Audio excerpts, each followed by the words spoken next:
Hi, Misha here. This is kind of a third episode in a little series looking at self-loading rifles from the major powers in World War II. Part 1, we looked at Germany, the Gewehr 41, the Gewehr/Karabiner 43. Part 2, we looked at Soviet Russia, starting with the Fedorov, the AVS 36, SVT 38, SVT 40, and even a bit into the SKS 45 because tail end of World War II. And as promised, this time we're going to look at America. Kind of the theme of the first video was present day on the channel. I'm doing these as a bit of a channel promotional thing because I can't promote on social media, and that's becoming more and more important, so I need your help. And then part 2 is me telling stories from the past. In this one, I'm going to tell stories, of course, but I'm also going to talk about the future and what I can do, what I want to do, what you can do, and what you want me to do. I will listen. So we're going to talk mostly about the Garand, because it's the iconic American rifle. However, those who know me know that, frankly, if you ask me what's the best America did in the war, it's this little gun here. And I'll explain why in the video. So with that, please do like, share, and subscribe. Please do comment if you'd like to help out. There's Patreon. There's super thanks here on YouTube. Let's dive in. You know, I said in the last video talking about Soviet Russia that they were interested in self-loading rifles very early on. The US was as well, and this gun really exemplifies it. This is a Springfield model 1903 Mark I with the Pedersen device cut out for a little 30 caliber, kind of a 32 ACP type round in a box mag. Now, in the past, I've done a full video on the whole thing about the Pedersen device and the Mark I. You can check it out, featuring this gun. This gun's pretty cool. I got it from a buddy you've seen on the channel. It does have its original internals, so if you had a Pedersen device, theoretically it would still work with it. A lot of these were actually reworked with standard 03 fire control group internal part type things where they no longer would. But it goes to show you, even at the end of World War I, the Great War, they were thinking about it. But of course, while they did make a good number of these, about 100,000, a lot of them were made at the end of the war and even right into 1919. And then the whole project was scrapped, and it didn't really go much of anywhere. But the idea was in the War Department's head. In fact, as early as 1921, they laid out specifications for a new standard issue, widespread GI self-loading rifle. And one has to imagine they were basing some of their choices on this. For example, specification at the time, it needed to be chambered for a 30-06, not a lighter cartridge. It also needed to be safe with a locked breech, not going to come up and hit a soldier in the face. It needed to be cheap to mass produce. You had regular accuracy requirements. Nothing too shocking here. Basically, give us a semi-automatic rifle we can make on a good price scale and produce at a good level, good quantity, and we'll go for it. But this is the 1920s, post-war. While the economy's good, war spending's pretty low. This is America of the past. So this gun and its brethren would remain the standard in 30-06, 30 caliber, 7.62, 63 Springfield for our European friends for decades more. But they did put the Springfield Armory on the case, saying, work on it, test things out, see what's going on, hold trials. And, well, in 1919, they hired a relatively young designer, toolmaker, engineer, and, quite frankly, genius, a Canadian we all know and love. Talking, of course, about John C. Garand. And he was hired on as a civilian at Springfield, and he was to work by 1921-22 with several systems. In fact, some of his earliest concepts were actually to use the primer of the cartridge to provide inertia to work the system. That didn't work. He looked at some other kind of recoil-operated systems, he had some kind of failed concepts, two-room prototypes, up through about 1923-24. But in 1925 or thereabouts, into 26, he developed his first bang system. Now, the bang system was not his invention. It was actually created over in Denmark. It was that gas trap system, like we looked at in the Walther video, the German video, the Gewehr 41, and we know the issues with it. But that's kind of the gas system he was going with. But he took inspiration from a lot of guns, including this one here. Look, the U.S. was ahead of the curve. Russia was ahead of the curve, both by adopting either select fire or self-loading semi-mag only rifles, actually in the same year, 1936. But just as Russia had the Fedorov, technically in 1916, France made this, the RSC Model 1917, and its improved variant, the 1918, during the Great War. And they would produce about 85,000 of these. Not an insignificant number considering where France was at in the war. And the reason I bring it out, this directly inspired Garand, and actually would later inspire an important revision to his rifle. But this uses a style of rotating bolt. It fires a full power cartridge. Of course, it feeds on the bottom here from clips, Berthier as it happens. It is a piston gas system with an asymmetric op rod. This is something that comes through here and really is close to what Garand has. But I wanted to show this because it's really important to the development. It was one of the few functional guns available to him at the time. And I think if the RSC had been made during peacetime with peacetime equipment, material, and attention, I mean, it was already a decent rifle considering the constraints it was made under. But if you were to really think about it, it was a great step ahead and did well for them. And it definitely inspired Garand. Yeah, in 26 he had his first gas system, the bang system version. And in 1927, you have basically an ordnance board set up to pick a self-loading rifle. This has participants from the Army, the Navy, the Marine Corps. And they have their first major round of trials at this point. And they use the 1903 as a control. And it's really against the earliest Garand design, known at the time as the T1, and a design by Mr. Thompson of machine gun fame. And there's really no winner at this point. It's more just of a developmental thing to see kind of what's going on. Nothing happens. And really, Thompson's design will slide away after this. By 1928, 1929, there's a new competitor and a new cartridge coming to be. I mentioned the Pedersen device here. Well, Pedersen would have his own gun, known as the T1, and would develop a new cartridge, .276 Pedersen. Essentially, as you could tell by the name of the cartridge, it's kind of a 6.5, 6.8 millimeter version, you know, smaller diameter bullet, higher speed, flatter shooting, very forward thinking, kind of like what's going on today. And that becomes the new thing.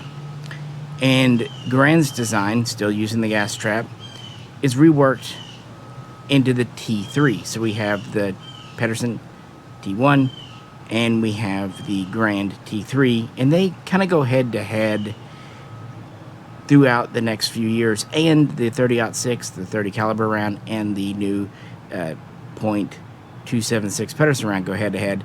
And in various testing, they try to show that the 30-06 is superior, like in penetration there. They can't. The .276 is a better round, especially out of an automatic rifle, because one of the things they really wanted was a gun that could fire a wide range of ammo, didn't have to have lubricated bullets, was reliable in sand, dirt, mud, you know, get the whole things. And the 276 was just better. Now, both designs would evolve. The Pedersen would go to the T1E2, T1E3, and the Garand design would ultimately become the T3E2. Just little incremental updates, and they would have a big head-to-head in 1931. Even though now we're into the Depression, work's going ahead, and this would be testing exactly as you'd expect. all the environmental stuff, durability, dependability, accuracy, handing it to soldiers, interoperability of parts, production. And in January of 1932, field boards and the ordnance boards, and that leads to the War Department, recommend adopting the T3E2 in .276 Pedersen, so kind of combining the features, as the U.S.'s first self-loading rifle and just kind of next adoption rifle in general. So why do we have this? And 30-06. Well, it was the Great Depression.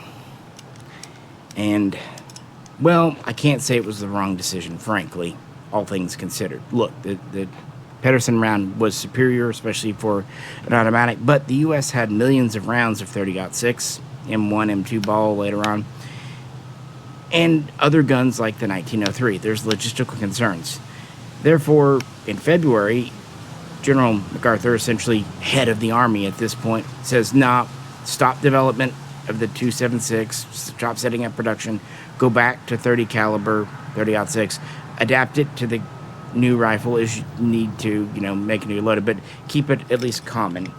So, by February 25, General Shue makes the official announcement on behalf of the War Department that, yeah, they're abandoning .276 and returning to and improving 30-06.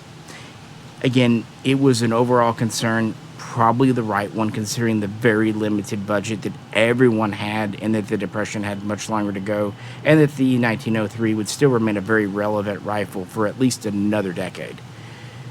So, the Garand, though, is kept, but they got to rechamber it. So it goes back from being the T3E2 to the T1E2. This is back to 30-06. And then in 1933, that summer, work begins again. There are a few more improvements. This becomes the T1E3. And then in 1934, they send a pre-production batch of 75 into the field to the Army. I don't think the Marines got any, could be wrong, for testing. This comes back with some other suggestions. There are definitely some shortcomings. Keep in mind, this is all new tech.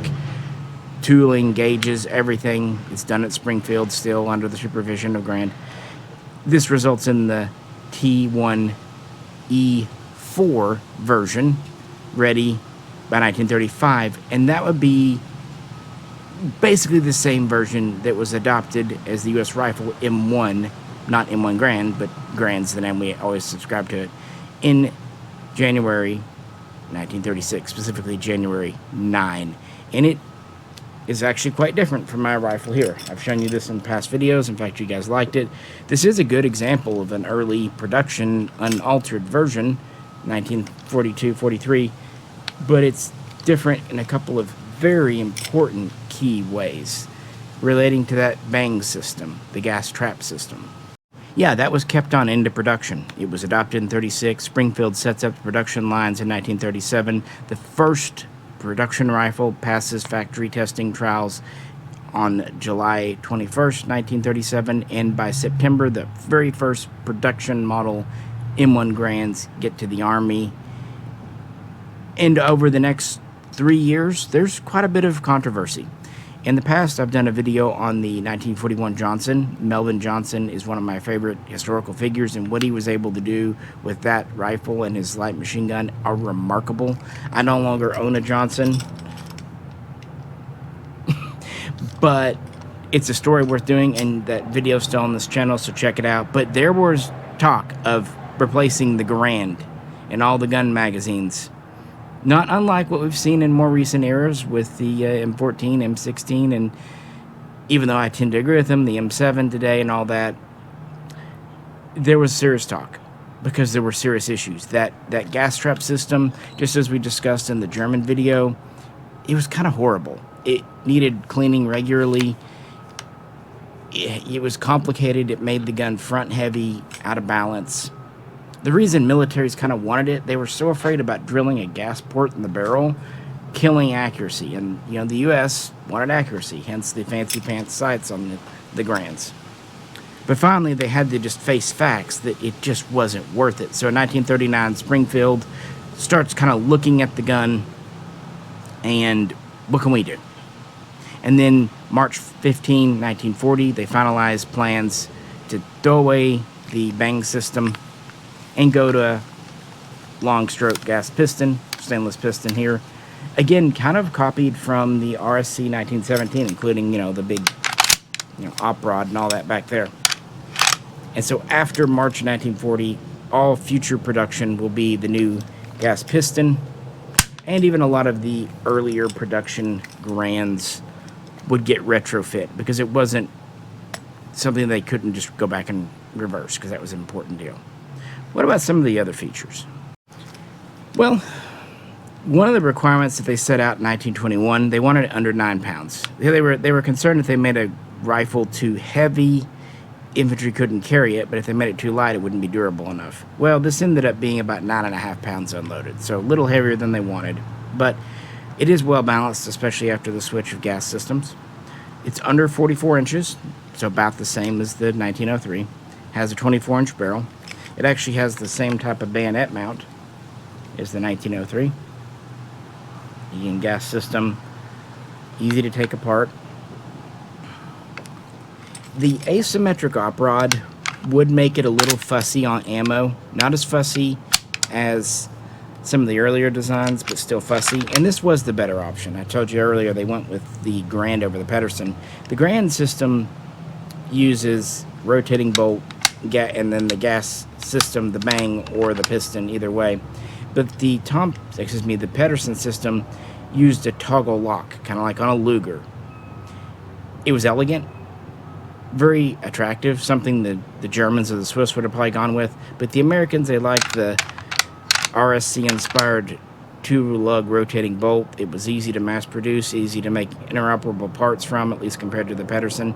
There was another big deal. Even back in the 276 days, the Pedersen really worked best with waxed or otherwise lubricated cartridges, something they really didn't want. Makes sense. The Garand system just seemed to be better with dry cartridges, and also in the dirt, sand, ice, snow. It just seemed to be a little more open and flexible. So even though it wasn't as maybe elegant, it just worked better. Now both use the internal magazine, not detachable, the on-block system.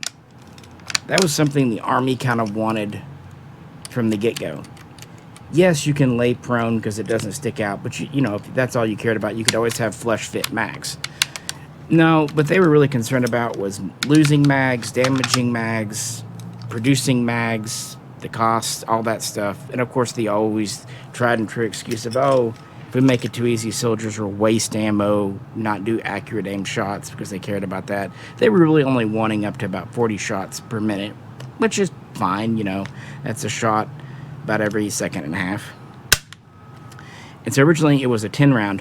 When they went from the .276 cartridge, which was a little thinner, back to 30-06, it dropped from 10 to 8 in the magazine, and they just kept it that way so they didn't have to readjust the dimensions of the receiver. Makes sense. So that's how we get the 8-shot mag. The sights, fully adjustable aperture. I have to think the use of the 1917 and World War I kind of showed them the benefit of aperture sights, not to mention the longer sight radius. Early on, and in World War II up until early 45, we have the lock bar here, which is what makes this gun kind of cool. Keeps the thing locked in, as the name suggests. And we had the machined trigger guard. Late in the war, we would go to the stamp style. Semi-pistol grip stock that would actually get carried over to the 03 with the 03A1. Big old trapdoor in the butt plate for a 2-section cleaning kit, tool kit, which you do need to kind of field strip this gun. Yeah, it's a Garand. You know it, you love it, but it's American classic, right? Which is kind of wondering why I say it's the lesser of the two guns. Well, we'll get there. But yeah, they go to this gas piston system. And Springfield had already been making about 100 rifles per day in 1939. But with this system, it's simpler, easier, better. So by 1941, they were able to crank out many more hundreds a day. And they're starting to get a much better reception. By 1941, 42, the idea of replacing this with something else like the Johnson rifle kind of falls by the wayside, although the Marines still hold on a bit. And we get a new maker, and, well, the U.S. stays neutral, of course, until December 7, 1941. As I said kind of at the beginning, I'm doing this 3-part series to kind of get eyes on the video, pun intended, to help with the channel. I need help with social media. I need help with things that I just can't do, like thumbnails. I've hit a wall. I've hit my limit. Not complaining, just one of those facts of life. And I want to keep making videos, and I hope you want to keep seeing them. The first video on Germany was kind of the present day. The second video on Soviet Russia was looking at the past and me sharing stories. And this video is mostly about the future. Holding my 1903 A3 here because this is one of my earliest guns. Picked it up at a gun shop over 20 years ago. Back then, this little tiny in the stock was considered a major boo-boo. And, you know, you could get 03 A3s for a couple of $100. Really like this gun. Wartime version. It's really the gun inspired by the Garand. And I'm mentioning it here and now because what videos do you want to see in the future? Because I want to deliver what you want to see. But I know AKs are at the top of everyone's list. There's only so much I can say, guys. There hasn't been much new AK news. Sorry. And I buy the guns on this channel. Once in a while I'll get a loaner, but vast amount of time, even if they're guns that get sold through my store eventually, they're guns that I put my money into. So keep that in mind too. I've covered them all, at least the majority. I've looked at several different Valmets, looked at several different pre-ban and post-ban Chinese, looked at the Mahdi several times. As a couple of commenters have said, I've not just covered guns once, but twice. Saigas, Vepers. I want to do it, guys, but kind of not exactly running out of ideas, but running out of guns. So if you tell me what you want, you might double check the channel. I might have already covered it even more than once. Now, I don't mind doing old videos again. In fact, Jay was suggesting that I kind of redo the Walther Roundup videos that we did over a decade ago. Good idea. I'll probably do that. Also, keep in mind my limitations. I'm not going to be able to tell you about accuracy. I'm not going to be able to tell you about chronographs. There's nothing I can do there, guys. I've tried bringing guests onto the channel to kind of ask them about accuracy. It just never works for various reasons. A lot of it has to do with time, but a lot also has to do with effort. People always put more into their own channels than they do someone else's. That's just human nature. If I could, I would. And if you know me, I mean, look at the videos I do. I put my max effort I can, and I would do that, but I can't. I'm not saying this again to complain. I'm just, you know, if you request videos, I'll listen. Just please keep in mind what I can and can't do going forward. But yeah, let me know in the comments, and you might hit the search button on the channel because we've got almost 1,700 videos, even though YouTube has taken a few of the old ones down because they no longer conform to community guidelines. Anyway, let's go back to World War II. Just thought I'd bring out my 03A3, good old gun, and this was a wartime version because they just didn't have enough Garands in the beginning. You know, we switched to the gas trap. Springfield was upping production, several hundred per month coming out. In September of 1940, the U.S. government signs a contract with Winchester, and they're going to produce them as a private company. But it takes time. Winchester actually has a hard time getting up and going, getting things right, because it's not just that the Garand has to work, it has to have interoperable parts. So it takes Winchester a while to really get their parts there and not need hand fitting. Therefore, the first Winchesters aren't even delivered till December of 1941, by which time, yeah, production at Springfield's up.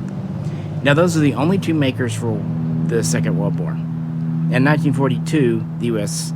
Army is re-equipping, but the Marines, they're a little slow. What can I say? The Leathernecks love their Johnsons. In the Pacific, a lot of the guys went to war with the 1903, or the, as it was coming out, modified 1903, and eventually 03A3 by 1943. Mostly with the updated kind of Garand-style sights and a few other production changes. They also had submachine guns, some good, some were the rising. The Army was doing their best to re-equip divisions, giving priority to those going overseas, and really by November, when the invasion of North Africa starts, Operation Torch, most all of your frontline divisions have Garands, meaning National Guard and other home divisions are still using O3s, but even they will switch over.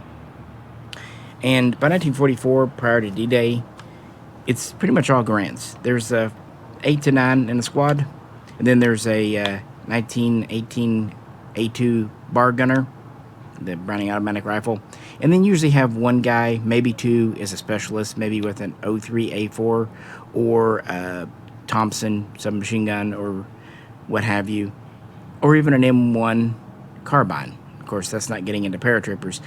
Is used as well as the U.S. Army Air Forces. Yeah, the paratroopers would get some Garands. There would be other specialist divisions, engineers, that kind of thing. And the Navy would get some with their special landing forces. This is really before Navy SEALs as we know them.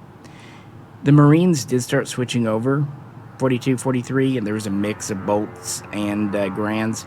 But it really wouldn't be until after D-Day, until the later part of 44, when they're starting to really push forward with the island-hopping campaign, that they start to see more and more Garands. But by 1945, pretty much anyone that needed a Garand in the U.S. Armed Forces had it, meaning that the O3s could be retired stateside for training, practice, or used as marksman guns for what they were. And the U.S. even had enough to give as aid. For example, like I said, this was a British Lend-Lease one, really sent over 42, 43 in that period to help after Dunkirk. Of course, Britain was one of our closest and best allies, was then, is today. They gave them John Wayne, they gave us James Bond, Sean Connery. I kind of feel like we came out on top, but you could argue that. Then again, we gave them Clint Eastwood and they gave us Roger Moore, so I think we won there. Or they won there, I should say. Anyway, yeah, during the war, Springfield was able to crank out thousands at a time. Winchester would get their rates up finally by 43, kind of doing good. They never would make near as many as Springfield, and they would kind of settle on a design. In early 45, you would start to see the lock bar system go away, and you would go to the stamped trigger guard, and the furniture would be slightly updated. The gas plug would be updated for grenade launching use. But really, they're the same gun. Interoperability was always important, as we'll see. And production would be canceled at Winchester after VJ Day, August 1945, and suspended at Springfield at the same time.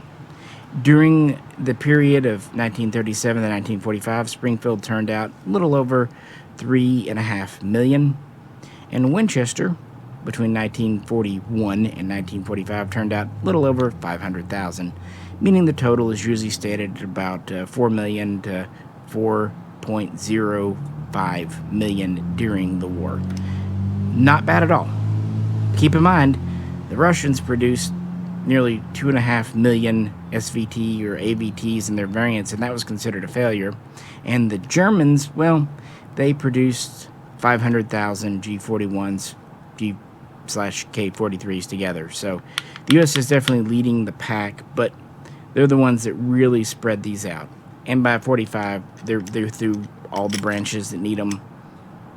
And they would remain standard issue even if production was over well into the Korean War. And there was the refurbishment program. Started as the Cold War got hot in 1947, 48. A few different arsenals, Rock Island, and the Springfield Army would refurbish and repair. This is how you see different barrel dates. Although new receivers weren't being made yet. This is when the lock bar sights would be pulled off. That was the big change. And if the trigger guard needed replacing, they would. This one still has it. And that's what makes these British imports really cool. Once upon a time, they were actually looked down upon because they have British tonnage markings, and people didn't want those. But now they're kind of the best way to get a non-refurbished, non-updated Garand. And I'm not dogging on the updated guns. They're perfectly great.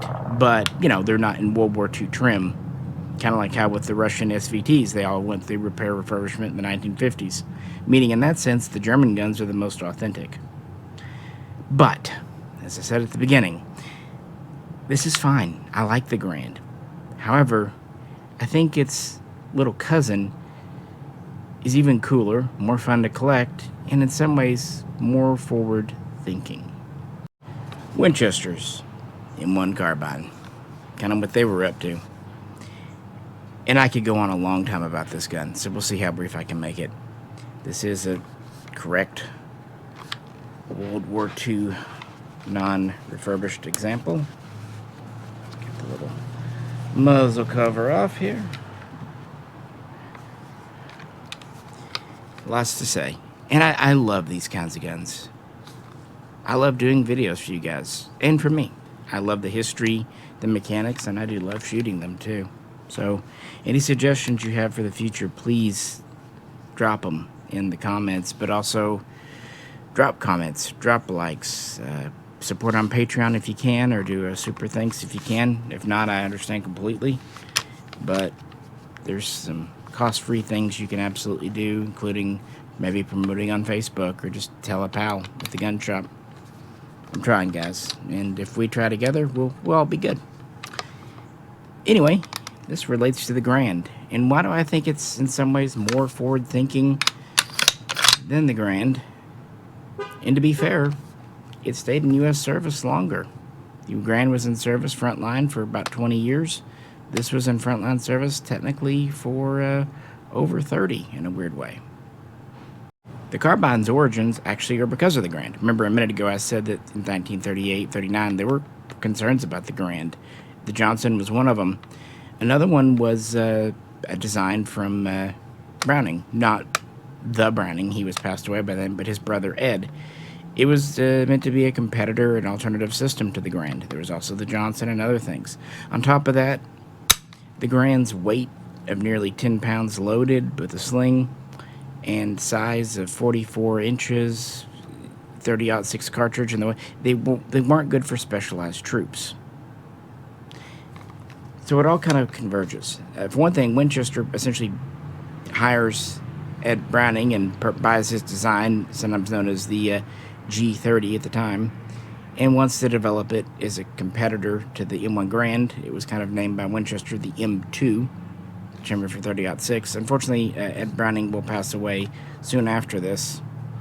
And so his design is kind of continued on by, David Carbine Williams.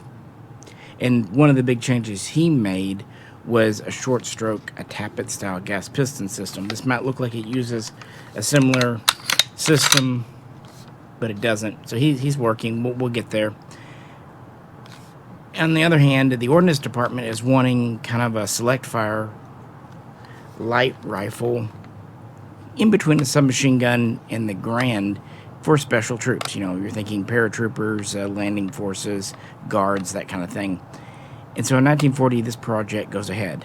And then they were going to release it in early 41, but there were some delays till May, June because of the new 30 caliber cartridge that this would fire, which gets a bad rep itself. We'll get into it a little bit.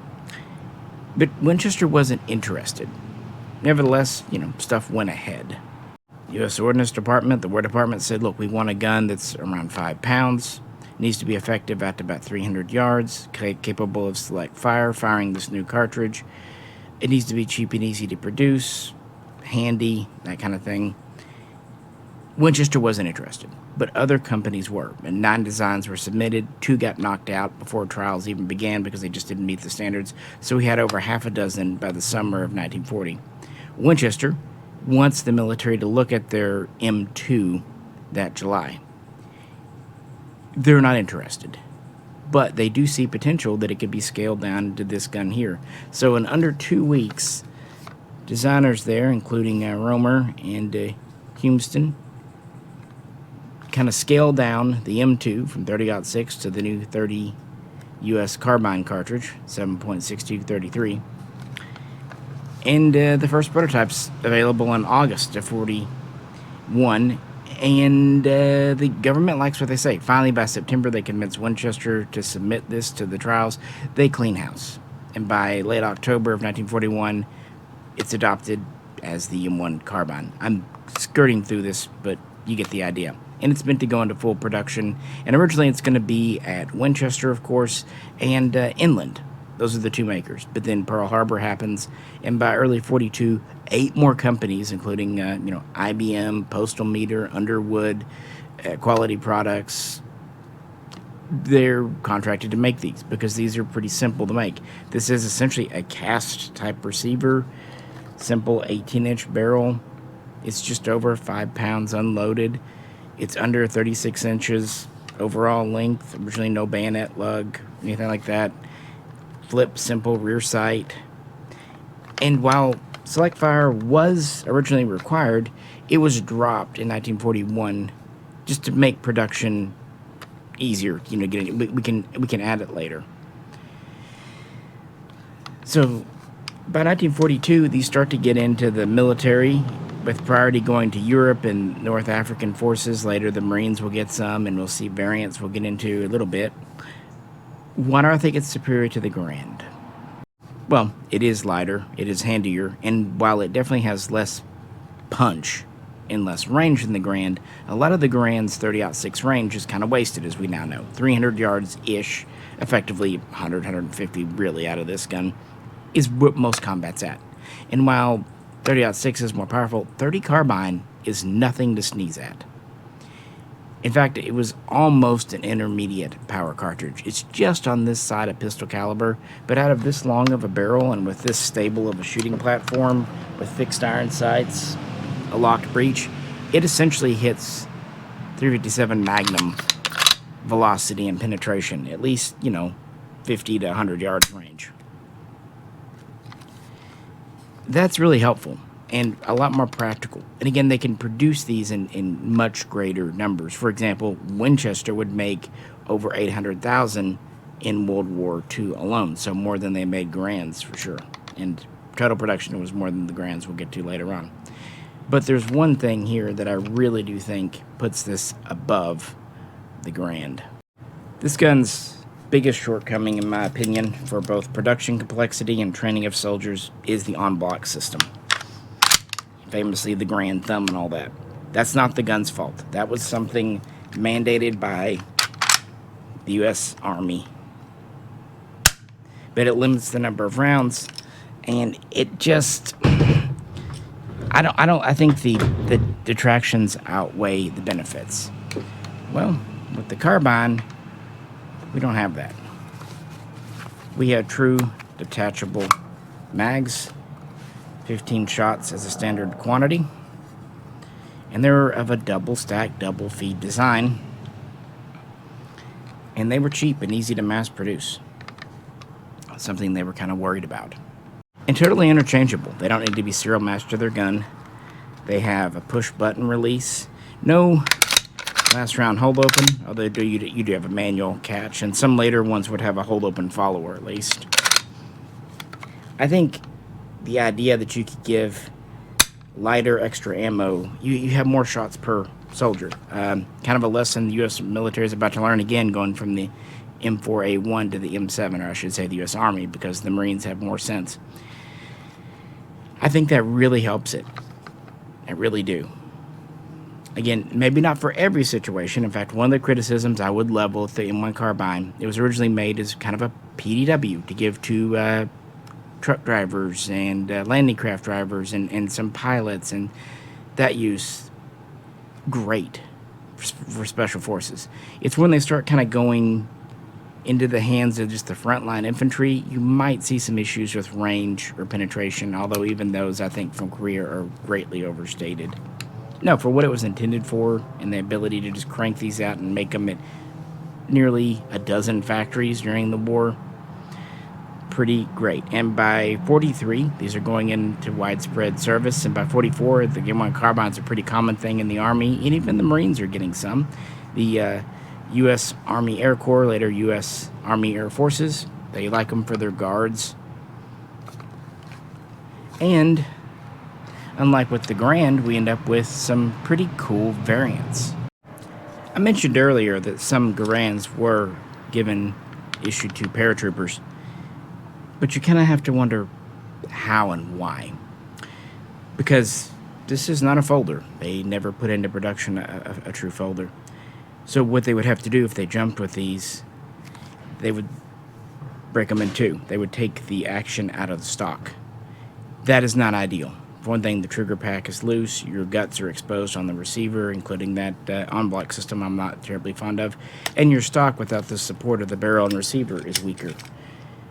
Now the carbine is already quite a bit lighter and shorter by about 8 inches, but, well, what if we could do better? Well, that's where this model comes from here.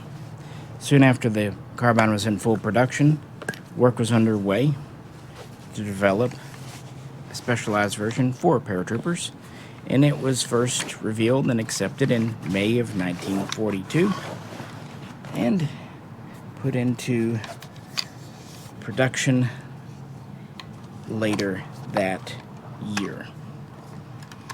And this, well, it's not an original, and for once I'm actually okay with that. Using the same detachable 15-shot mags, it uses mostly all the same components. Yeah, this, just like my case here, is a reproduction. And there's been a lot over the years. This one is one of the inland manufacturing, and it's one of the better ones out there, just for authenticity. And that's because finding an original is really difficult. And again, as I said, I know my limitations, and that's one of them. I have been offered quote-unquote original M1A ones before. Maybe they were. I'm just so nervous because we don't really know. We know kind of the blocks they could have been in. We kind of know what they aren't. We don't know what they are. For example, they were only ever made at inland manufacturing, and we know kind of when. There was a block from, 1942 into 43, and then there was another run made from early to late 44, around D-Day in that period. So there's two kind of runs, around 144,000 made. The thing is, they were also making standard M1 carbines at the same time, so they would just pull guns out and put them in paratrooper stocks. So first off, okay, you got an original gun. That's pretty easy to certify. Did it actually come out of the factory with the paratrooper stock? And is the stock on it original? Is it a repro? It's pretty easy to tell originals from repros. Even if you have an original gun and an original stock, it's really hard to 100% say those came together and have always been together. Therefore, I'm just afraid of getting kind of ripped off because they go for big bucks. I have had a few repros over the years, and this is the kind of one that stuck because it has the neat features. It has the later style band, no bayonet lug. It does have the button style safety versus the later rotating. The button style, of course, mag release there. On the other hand, it does have a round bolt, which came in, and it does have a 4-rivet, and it does have the adjustable rear sight. So this would definitely be a replica of a 1944 production. And of course, famously used by the 101 and the 82, the airborne. First kind of seen in Sicily, but really famous because of D-Day. The difference really is just the stock. The gun itself, identical. No real difference. No bolt hold open, same trigger system. And you just have a stock that folds to the side. It's just spring tension and a folding butt plate. Not the best stock in the world. It's better than the rising stock, which is one of the earliest folding stocks you guys tried out. And it's just pretty much held closed by the case. This will, ding up your stock here. That's just part of what they do. I do think it's neat that they keep the oiler in this leather cheek rest, and you do have a pistol grip. And it goes to show you just how adaptable the carbine was, and they were able to turn these out and use them when saving, about 10 inches really did matter. So this got it down to about 26 inches, even a little less, folded up, not much lighter. But that and detaching mags is why these were so useful on D-Day. It also goes to show you some of the changes made, like going to the low wood stock. And there's a whole collector's thing that's a lot of fun with carbines that I just don't find with the Garands. For one, you only had 2 makers in the war, and they both produce guns very identical. Although I've had early Winchesters, and they are a little rougher than the Springfields at the time. But you really can have some fun collecting all the variations in carbines, and that's kind of what tickles me, frankly. As the war progressed, so did the M1 Carbine. In late 1944, the M2 was finally approved, kind of finally adding the select fire feature that had been desired early on and then dropped for expediency. And while not many factory M2s were built, we don't see them until 1945. We do see them used a little bit in the Pacific, like Okinawa. A number of 600,000 is often quoted, but I believe that does include the M1s that were updated with conversion kits, the T17, T18 to select fire. This is not one. I just added a cutoff switch to my Underwood here because had the cutout in the stock. It's kind of the final version. Select fire has the compensator. They even had an extended magazine, 30 shots instead of 15 for it. They beefed up the stock a little bit to take the auto fire. You have the updated safety, not to get mixed up with the mag catch. You know the deal. Adjustable sight all the way now instead of just the flip one. You know, quite a few product improvements. And there was even an M3, which was one of the US's earliest night vision equipped versions. Very, very similar to the M2, but except instead of having the compensator, it actually has a conical flash hider. And I've got one around somewhere, but it's one of those things when I don't need it, I find it. When I need it, I don't. Same with the mags for this. I'm just you know, trying to get this video done, and oh well, we can do a deeper look if you like. But yeah, you had the M2 select fire and the M3 night fighting version, in addition to the original M1 and M1A1, 3 to 4 major variants. Whereas with the Garand, you did get the M1C, the scoped version, in 1944, and then later on you would get the M1D, which is a little bit better. But guess what? That on-block system, having to feed it from the top, yet again hampers it. If it had a detachable mag, it would have been a better marksman gun. This is why you still see the 1903 A4 in use throughout Korea, even beyond.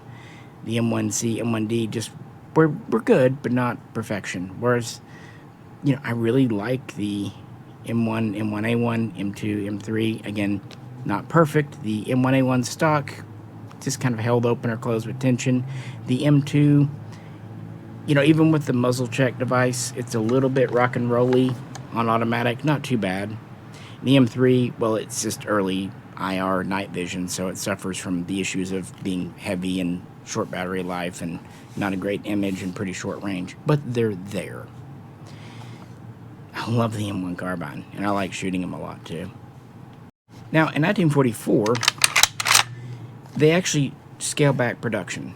It was at the high end in 42, 43, but after D-Day, they pretty much end the contracts with all the other makers and just have Winchester and Inland continue on into 1945. And just as with the Garand, when the war's over, they quit making them, frankly. But they stay in service for a very long time because they turned over 6 million, about 6.2 million between all the makers between 1941, really 1942, and 1945, not even the full year. What a great number. One of the largest productions, really, of a rifle in World War II outside of, you know, some bolt actions. And of course, Russia made a heavy number of PPSH 41 submachine guns, but this is more powerful and longer range and more accurate. Not as much as a Garand or a full power gun, but you see where I'm getting at. This is almost, especially the M2, M3 variants, what we would consider today an assault rifle, a Sturmgewehr, an MP44 type. There's just a few things holding it back. The cartridge was just not quite powerful enough, and I think the fact that it didn't have a pistol grip and it's more of a conventional look. But shoot, if you drop this into a pistol grip stock and, you know, umped the power of the cartridge by 10-15%, maybe made it tapered versus just it's not exactly a straight wall cartridge. It is a little bit tapered, but, you know, like a step down. By the way, kind of neat thing about the 30 caliber cartridge, non-corrosive. First one in U.S. service that was never corrosive in U.S. service. Now, that said, foreign production could be corrosive, but if it's U.S. 30 caliber carbine ammo, it sure shouldn't be corrosive if it's true U.S. It's that I mentioned that. So yeah, they made a lot of them. Inland made about a third, about 2.5 million, and then the other makers turned out, like I said, Winchester over 100,000, IBM about 350,000, and they just kind of go on from there, not to bore you too much. And this is why they were in service in Korea. I think Korea gave them a bad rap. I think in World War II they had a very good thing. Part of it is in Korea they were issued where they shouldn't be. They relied too heavily on the M2. Part of it too is I think guys were missing the target, and instead of just saying I missed, human nature, they're like, oh, I hit that guy. It's his winter jacket that did the bullet. Trust me, if you're within 100 yards, which is kind of visual range with these sights and cartridge, and you hit him with this cartridge, again, kind of like 357 Magnum, he's at least going to go down. He's going to feel it. It's not going to get stopped by a jacket. Not saying there weren't a few flukes where this happened, but he's still going to feel it and notice it. Most of the time it was missing. Now, to be fair, just as they refurbished M1 Grands after World War II, they did refurbish M1 Carbines. That's why most of them get the bayonet lug and everything else. By the middle and into Korea, some of them were starting to get worn out, eroded bores and whatnot, because these guns were never meant to last. That's why they had a cast receiver. They were kind of meant to be like a British Sten gun. Get it in the field. If it lasts a few years, great.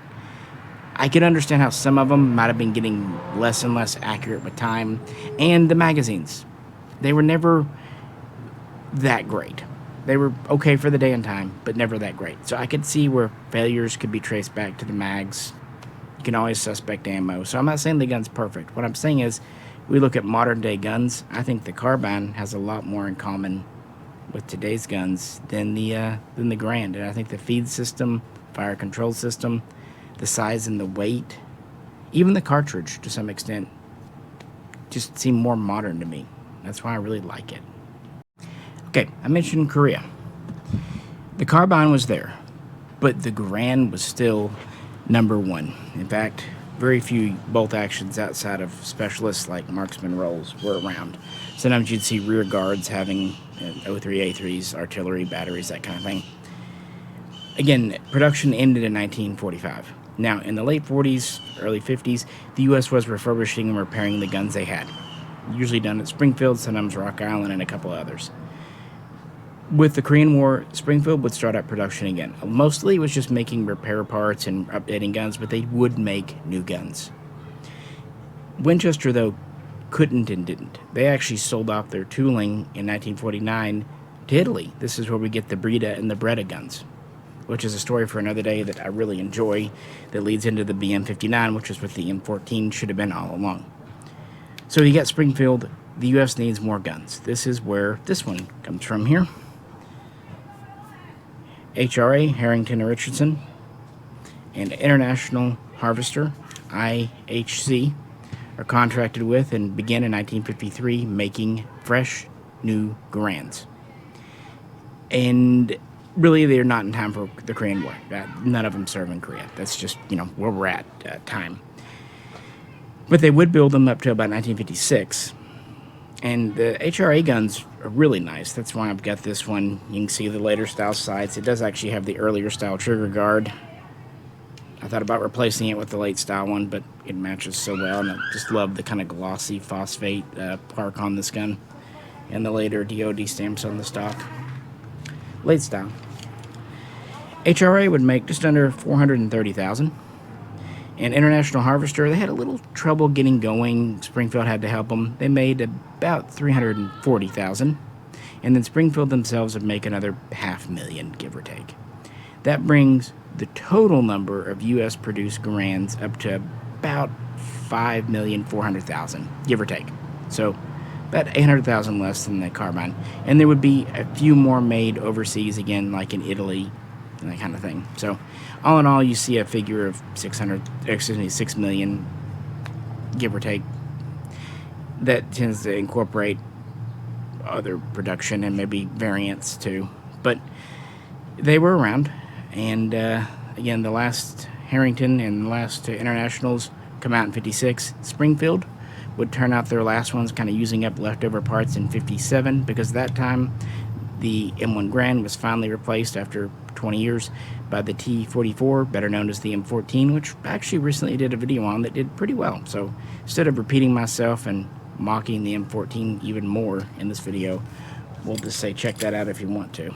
But yeah, this is often thought of as a Korean War era Garand, although the truth is most of these were made afterwards. In fact, you can find some that were from the CMP that weren't even stocked. They were just, you know, the actions that were left for 1954, 55 dated. So for a shooter, the HRA guns are pretty highly regarded, I would say.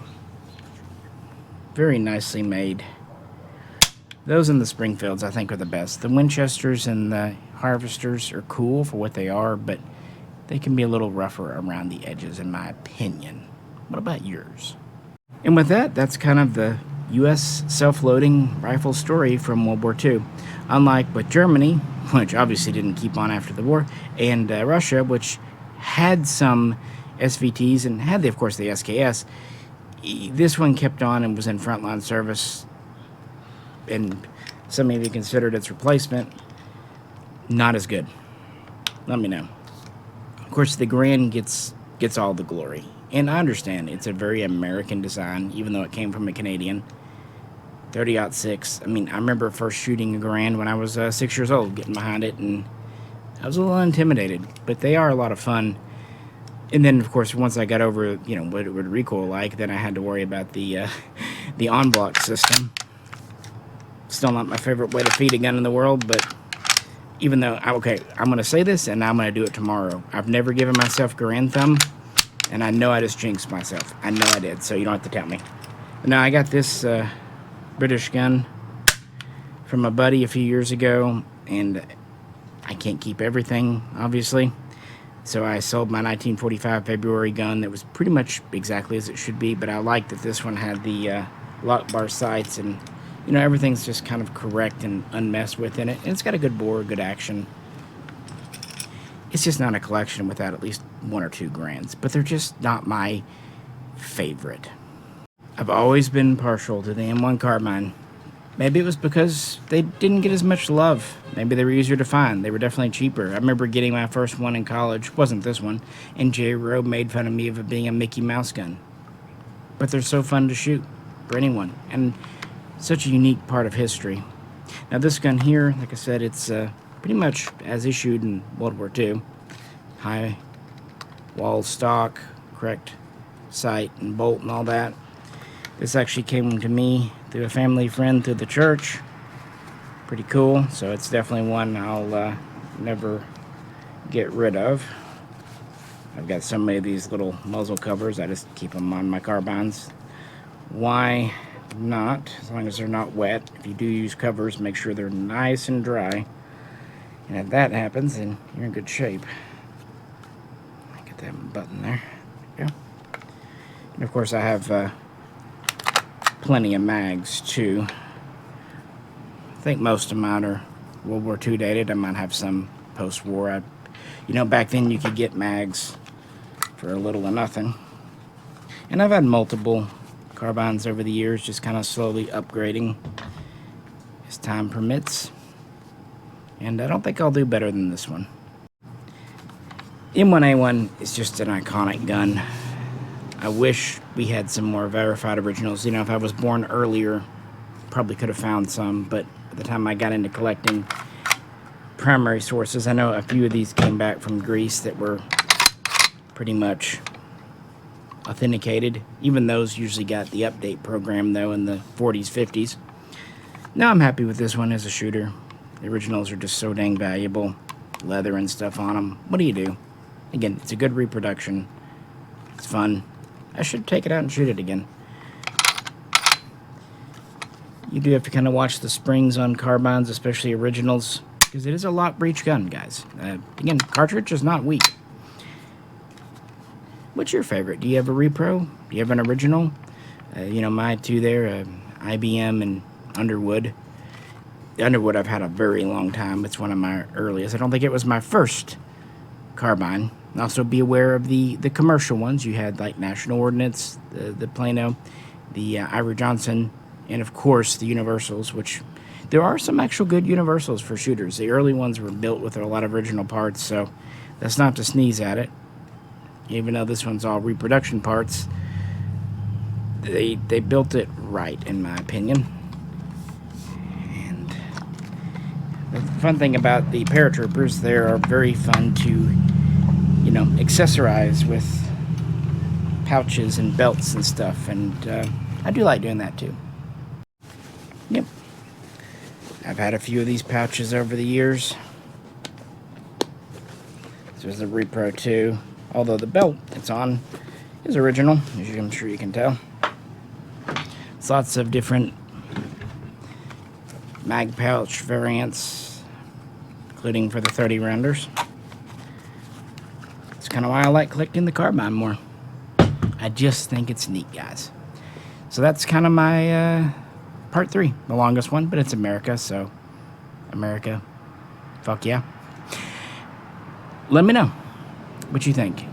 Again, looking to the future, let me know what videos you'd like to see, just keeping in mind my limitations, but also, to be fair, my abilities. I know I'm good at some things too. If you could, like, share, subscribe, share on social media, Insta, TikTok, X, whatever, Facebook. I don't know. I don't do any of that. This life keeps me running around long enough anyway with this job, my main job, family, cats. Okay, Peanut. She takes a lot of time. She takes more than the family, I think. And also check out some earlier videos, because while I don't mind covering stuff again, I can't just, you know, do the same old AKs over and over and over, unfortunately. And with the cost of ammo now, I do my best, but let's get real. But I appreciate you hanging out, helping where you can. I love doing this. I want to keep doing this. I'm sure I will, but you know, the more exposure, the more support we get. If we could hit 100,000, I think that would help a lot. It's been a long time in coming. It seems like it'll come in bursts and then slow down. We're at a slow down time right now. I'd really like to see that jump up before the end of the year. That'd be great, because it's an emotional drain and benefit too, depending on how you look at it. Anyway, great appreciation for those who help, and if you're new here, welcome. Check out the channel. And yeah, check out some of the older videos on the Garand and Carbine for even more details. With that, I'm getting hungry. So, on behalf of Miss Peanut too, this is Misha. Catch you very soon next time.